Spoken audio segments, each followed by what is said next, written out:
Imagine that you have the chance to step aboard the Titanic. Not in a movie and not in a book. For real. You walk along the deck, hear the footsteps of passengers, the music, the sound of the ocean. Around you is the largest and most luxurious ship of its time. Shall we do another turn around the deck before lunch? A symbol of progress, confidence, and faith in technology. We will show you what the Titanic really looked like. We will show rare footage, old photographs, revived images, and reconstructions. And step by step, we will follow how the greatest ocean liner in the world went under the water. Hold tight! Don't let go! Let go of her, sir. You cannot pass. The story of the Titanic begins not in the ocean, but in Belfast, at the enormous shipyard of the company Harland and Wolff. It was one of the most powerful shipbuilding enterprises in the world. The city literally lived by shipbuilding, and the yard looked like a separate industrial city with its own cranes, docks, and thousands of workers. Construction of the RMS Titanic began in the spring of 1909. It took almost 3 years to build. For its time, it was a colossal project that required not only money, but precise calculation, discipline, and human labor. Every day, about 15,000 people worked on the site. Riveters, engineers, carpenters, mechanics, electricians. Many of them worked 12 hours a day, often in dangerous conditions. The cost of construction was astronomical for that era, about $7.5 million, which today would equal hundreds of millions. Money went into everything. Steel, equipment, interior decoration, and new technologies that had never before been used on ships of this scale. The Titanic was a giant. Its length was almost 269 meters, its height comparable to an 11-story building. Its weight exceeded 52,000 tons. To imagine the scale, next to it, most ships of that time looked like small boats. Special attention was paid to safety. The ship had 16 watertight compartments, and it was believed that even if several of them were damaged, the vessel would remain afloat. That is why it was called practically unsinkable. Modern steam engines, powerful boilers, electric lighting, elevators, all of this made the Titanic a technical marvel of the early 20th century. From the very beginning, it became a symbol of progress, not just a ship, but proof that humanity had mastered metal, steam, and the ocean. No one doubted it then. This liner was created to enter history, and it would, but not in the way anyone expected.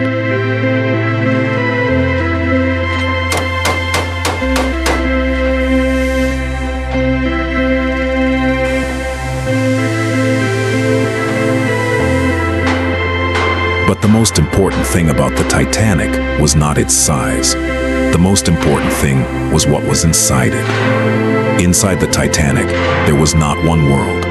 There were several at once, and between them lay not kilometers of ocean, but only doors, corridors, and staircases. First class looked like a luxury hotel, and in some places, like a palace. Passengers entered halls with high ceilings, marble columns, and gilded details. There were restaurants with refined menus, libraries filled with silence and soft light, smoking rooms, and lounges for relaxation.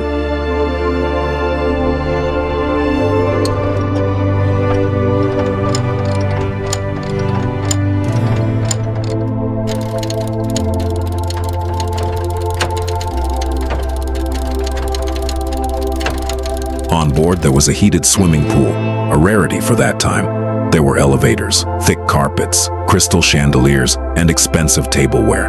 Millionaires, factory owners, bankers, and representatives of the global elite traveled here. For them, the Titanic was not just transportation. It was a continuation of their familiar, luxurious life.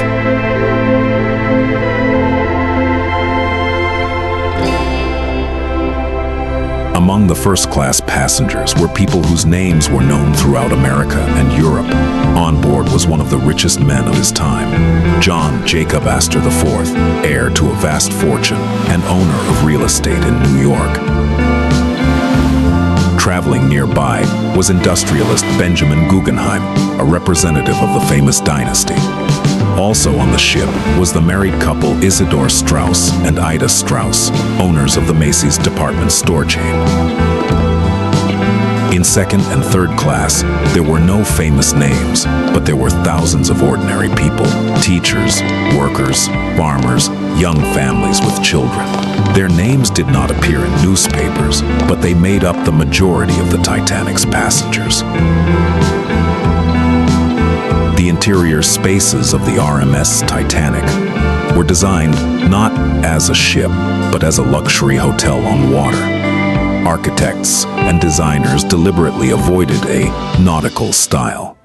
Passengers, especially those in first class, were not meant to feel that they were in the middle of the ocean.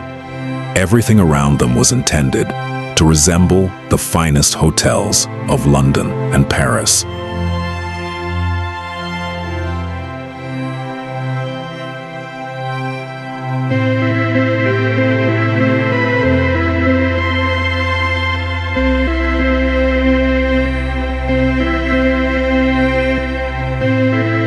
The main symbol of luxury was the grand staircase. It passed through several decks and was decorated with carved wooden panels, bronze railings, and a large glass dome that let natural light in during the day. At its center stood a clock with allegorical figures, one of the most recognizable elements of the interior. This space became a meeting point, a place for photographs and quiet conversations.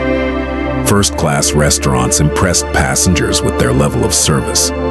In the a la carte restaurant, dishes were prepared according to the standards of the best European establishments: white tablecloths, silver cutlery, porcelain plates, fresh flowers on the tables. The menu changed daily, and supplies were planned for a long voyage, as if the ship had no intention of stopping at all. The Turkish baths deserve special attention. They were a full complex with hot and cold rooms, steam rooms, massage areas, and a pool. For the early 20th century, something like this on a ship was almost unimaginable.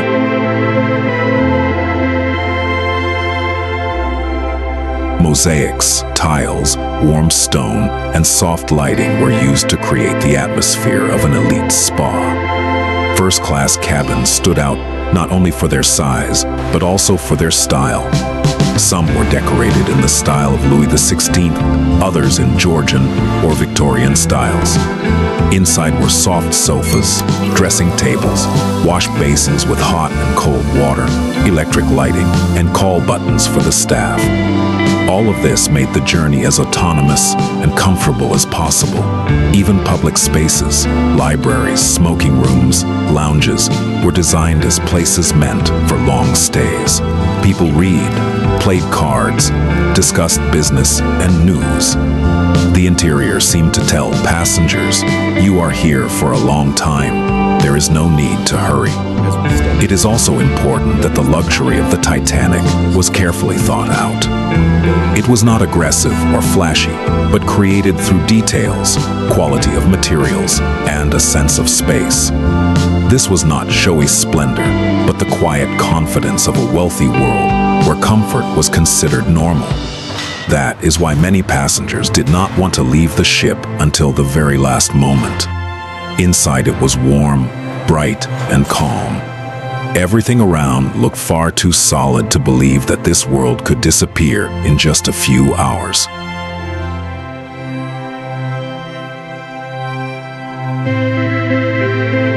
On one ship were millions of dollars, the destinies of future empires, and simple people who just wanted to start a new life. And the ocean made no distinction between them.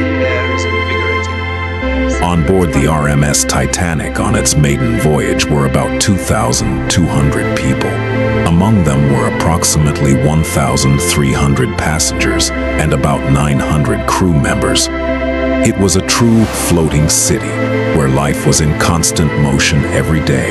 The passengers were very different people. In first class, the famous and wealthy, millionaires, industrialists, owners of large companies, people accustomed to attention, comfort, and respect. Their journey was part of their usual luxurious lifestyle. But most of the passengers were ordinary people, families with children, young couples, individuals traveling alone. Some were going to join relatives, some to look for work, some to start over from scratch. For them, this voyage was not entertainment, but a chance to change their fate. There were many children on board. They ran through the corridors, played on the decks, unaware that they were part of a historic journey. There were also elderly people and those who were setting foot on the ocean for the first time in their lives. The crew of the Titanic numbered hundreds: sailors, stokers, waiters, stewards, cooks, mechanics. Many of them worked almost without rest, ensuring passenger comfort and the smooth operation of the massive liner. For them, it was a routine voyage, demanding but prestigious. The ship was commanded by Captain Edward John Smith. He was considered one of the most experienced and respected captains of his time. Behind him were decades of service and a reputation as a man trusted with the largest vessels. It was said that this voyage might be his last before retirement. The first days of the journey passed calmly. A light, almost festive atmosphere reigned on board. People met one another, walked the decks, dined, listened to music, admired the ocean. No one was in a hurry, and no one was worried. The Titanic set out on its maiden voyage from Europe and headed across the Atlantic toward the shores of North America. Its final destination was to be New York, a city of opportunity, money, and new life. For some, it was a routine journey. For others, it was the road to a future they imagined very differently from the reality that awaited them. The weather during the first days was almost perfect. The sea was calm, the sky clear, the air cold but fresh. The ship moved smoothly and confidently without rolling. Passengers walked the decks, took photographs, admired the ocean. Nothing hinted at danger. On the contrary, there was a sense of complete safety. Inside the ship, life went on as usual.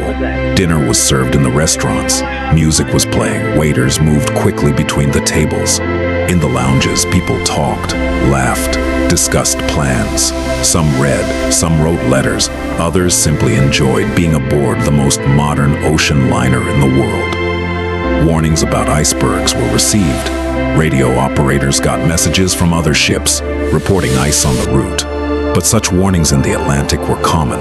They had been heard before, and almost always they led to no serious consequences.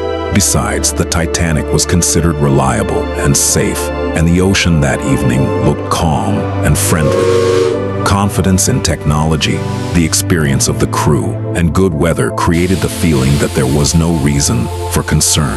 No one saw any point in changing course or reducing speed. Everything appeared to be under control. The collision happened late in the evening, at around 11:40. The night was cold and quiet, the sea almost mirror-like. When the iceberg was spotted ahead, there was no time left for a full maneuver. The ship tried to turn away, but it was too late. Most passengers barely noticed anything. There was no loud crash or strong jolt. Some felt a slight vibration, others a barely noticeable push, similar to an elevator stopping. In the first-class lounges, musicians kept playing, and in the cabins, people were getting ready for bed. The impact seemed harmless precisely because it was so quiet. But below decks, everything looked different. In the engine and boiler rooms, water began to rush in quickly. The ice had damaged the hull in several places at once. One by one, the watertight compartments began to fill, more than the ship could withstand, according to its calculations. Engineers and mechanics were the first to see the problem and realized that the situation was far more serious than it appeared above. At first, there was still confidence that the ship would survive. It was considered strong, reliable, capable of withstanding damage. But as more information came in, it became clear the water was rising too fast. The ship's designer, after inspecting the damage, reached a conclusion from which there was no escape. The ship was doomed. The fatal decisions had been made long before that night. High speed despite iceberg warnings, confidence in technology, faith in calculations that worked only on paper. At that moment, it became clear that there was no turning back. Not everyone had realized it yet. When it became clear that the ship could not be saved, preparations for evacuation began. Lifeboats were lowered almost calmly, without shouting or panic. People were told it was a precaution, that the ship would remain afloat. Many did not want to leave the warm, brightly lit liner for the dark, cold ocean. There were too few lifeboats. They could accommodate only about half of the people on board. At the time, no one assumed that everyone might need to be evacuated at once. This decision, made during the design stage, became one of the most tragic. Women and children were placed into the lifeboats first, then first-class passengers. They were closer to the upper decks and learned about what was happening earlier than others. Passengers of second and especially third class did not understand for a long time how serious the situation was. Many were trapped below. Corridors, doors, and staircases that once separated classes now separated destinies. Music continued to play on board. Martin, the orchestra, came out onto the deck and played until the very end. This was not an order. It was the choice of people who understood what was happening and tried to keep calm around them. The music drowned out fear and created a sense of order where it no longer existed. The ship gradually began to tilt. At first, almost imperceptibly, then more and more. Water crept up toward the decks. People clung to railings, slipped on the floors, tried to keep their balance. Lights went out one by one. The enormous hull rose upward as if the ocean were slowly taking it for itself. The final minutes were short and terrifying. The ship broke apart and the bow went under the water. The stern hung in the air for a brief moment and then disappeared into the dark depths of the Atlantic. After that, silence came. There was no music, no light, no majestic liner, only the cold ocean, darkness, and people in the water who had only recently been passengers on the most luxurious ship in the world. The Titanic disaster claimed the lives of more than 1,500 people. Just over 700 survived. These numbers shocked the entire world because this was not a war and not a storm. It was a new, modern ship that had been considered a model of safety. But this tragedy did not pass without consequences. After the sinking of the Titanic, maritime rules changed forever. Ships were required to carry lifeboats for everyone on board. A permanent iceberg monitoring service was established in the North Atlantic. Radio communication on ships became a 24-hour operation. Safety was placed above speed, and records for the first time